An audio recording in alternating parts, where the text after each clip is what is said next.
بسم الله الرحمن الرحيم الصلاة والسلام عليك يا سيدي يا حبيبي يا طبيب قلبي يا رسول الله صلى الله تعالى عليه وسلم. Assalamu alaikum to everyone who's from Ahlus Sunnah.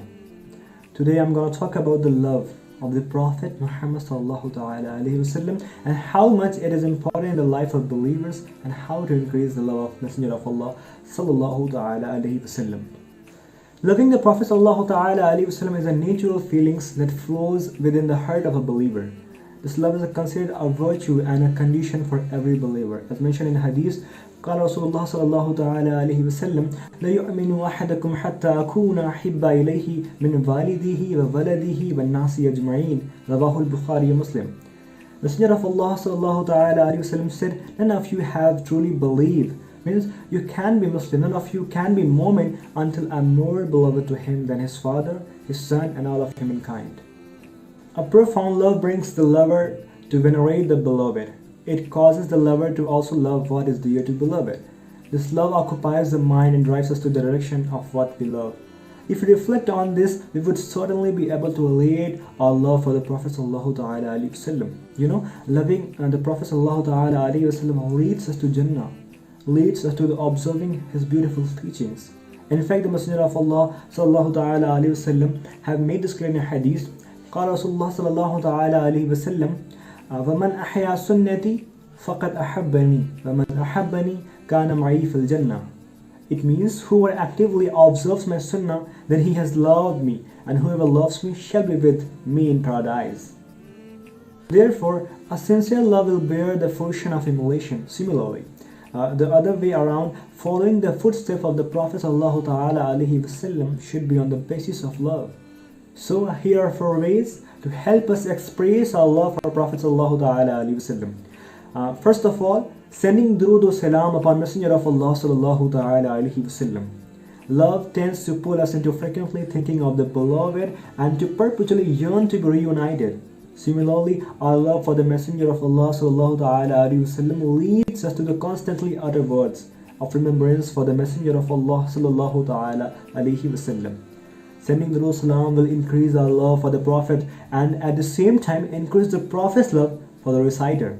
This can be seen in Hadith. The Aqa sallallahu ta'ala alayhi wasallam said, the people who will be the nearest to me on the day of judgment will be those who send durood salam upon me more often. This Hadith is narrated by Imam Tirmidhi.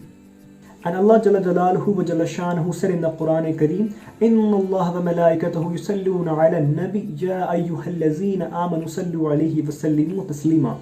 It means there's no doubt that Allah and His angels send durood on the Prophet sallallahu ta'ala alayhi wa sallam.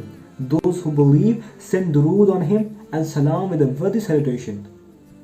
There's no shirk and bidat in sending durood and salam upon Messenger of Allah sallallahu ta'ala alayhi wa sallam. Actually, it's an order from Allah Jalla Jalaluhu for mu'mineen, for believers. So send as much as you can. Send durood salam on the Prophet sallallahu ta'ala alayhi wa sallam. One more thing about durood salam. If the path to follow his beautiful footsteps become more difficult, scholars have advised us to increase in sending durood salam upon the Prophet sallallahu ta'ala alayhi wa sallam. This action will relieve us of our hardship and guide us in the path to continue to pursue our love of our Rasulullah sallallahu ta'ala alayhi wa sallam. The virtues of sending durood salam upon Rasulullah sallallahu ta'ala alayhi wa sallam are so many that the Syrian scholar, the Arif Billah Sheikh Sayyid Abdullah Sajuddin al-Hussein listed around 31 merits and benefits in his book Sending Prayer Upon the Prophet Muhammad sallallahu ta'ala alayhi wa sallam, its ruling virtues and benefits. And the second thing, looking up to the Prophet Muhammad sallallahu ta'ala alayhi wa sallam as the perfect role model. It is a part of human nature to emulate others in their behavior, interests and moral values, especially with those we admire. Indeed, the Prophet's excellent character is a form of a beauty that captured the heart of many. In addition to that, Allah Azza wa Jal has declared to us in the Quran Kareem, لَقَدْ كَانَ لَكُمْ فِي رَسُولِ اللَّهِ أُسْوَةٌ حَسَنَةٌ. Indeed, in the Messenger of Allah, for you an excellent example. In this verse, Allah Azza wa Jal specifically mentioned the Prophet sallallahu ta'ala alayhi wa sallam to be the believer's best example. This includes all aspects of the Prophet's life, from his saying and actions to conditions other than his physical aspect. He is also the perfect example of spiritual excellence. Furthermore, we may also understand from this verse that the Prophet Muhammad sallallahu ta'ala alaihi wasallam showed us the best way of life, which means that it benefits the believers both in this world and in the hereafter. As believers, how then can we emulate the beautiful conduct of Rasulullah sallallahu alaihi wasallam and live in his sunnah in our lives today? And the third thing, following Prophet Muhammad sallallahu ta'ala alaihi wasallam beautiful footsteps. Prophet sallallahu ta'ala alaihi wasallam was sent to the perfect the moral values of humankind. In a hadith, Rasulullah sallallahu ta'ala alaihi wasallam mentioned, إِنَّمَا بُعِثْتُ لِيَتَمَّمَا صَالِحَ الْأَخْلَاقِ. I was sent to perfect good character. This hadith emphasized to us the importance of moral values that are embedded as a part of the pillars of this beautiful religion. Therefore, in following the footsteps of Prophet Muhammad sallallahu ta'ala alaihi wasallam, moral values cannot be separated from the physical aspect of the sunnah, such that both are completely integral with one another. Anas bin Malik radiallahu ta'ala anhu reported a hadith where three men came to the Prophet's wife inquiring of the Prophet's act of worship. When they were informed of it, they realized that they could do much more. The first of them said, "As for me, I will stand awake the whole night and pray throughout." The second said, "I will fast for a year and I will not break my fast." The third said, "I will isolate my life from women and I will never go into marriage." The Prophet ﷺ then came and heard their comments.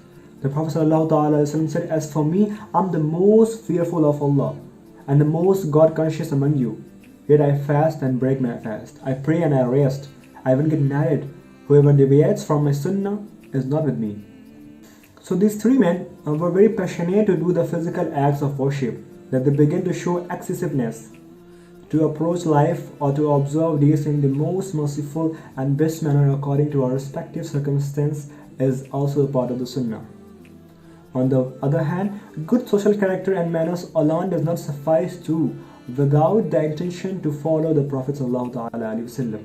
This is because we vary in our ranks of good character, and the best of good character are the manners shown by our Prophet Muhammad ﷺ. Moreover, the Sunnah of Messenger of Allah sallallahu ta'ala alaihi wasallam teaches us not only to show good manners when interacting with others, but also to display good manners with the Creator. This is particularly why it is important for us to take care of inner self. Indeed, Allah Jalla Shanuhu looks at the heart of His servant. Both our inner and outer states are linked to one another and can never be separated. In Ihya al-Ulum, Imam Ghazali defined moral values or characters as are firmly entrenched from the resides in the soul, from the which actions are expressed with ease. This means that our actions are the apparent expressions of our soul. The clearer the soul, the more excellent one's character is. And last, but not the least, is reading about the Wajh Dakhil ke Kainat, our beloved Prophet sallallahu ta'ala alayhi wasallam. Although love tends to transcend reason, as the Malaysian language saying goes, "Tak kinal maka tak kinta." It means you can't love what you don't know, which is why it's equally important to build our innate feelings of love based on sound knowledge, rather than arbitrary emotion that may delude us or filter away. Billah. Here are some books that may help us in knowing the Prophet sallallahu ta'ala alayhi wasallam. Kitab al-Shifa, and third is Tawarikh Habib-e-Ilah, which is very affordable in India easily. And last but not the least, as I say, Muhammad sallallahu ta'ala alayhi wasallam, the best of creation, by Sayyid Muhammad ibn Alawi al-Maliki al-Hasani. So these are the books which is highly recommended by only Allah. You should read and remember to send durood salam as much as you can. So, Assalamu alaikum, and don't forget me in your duas. Take care.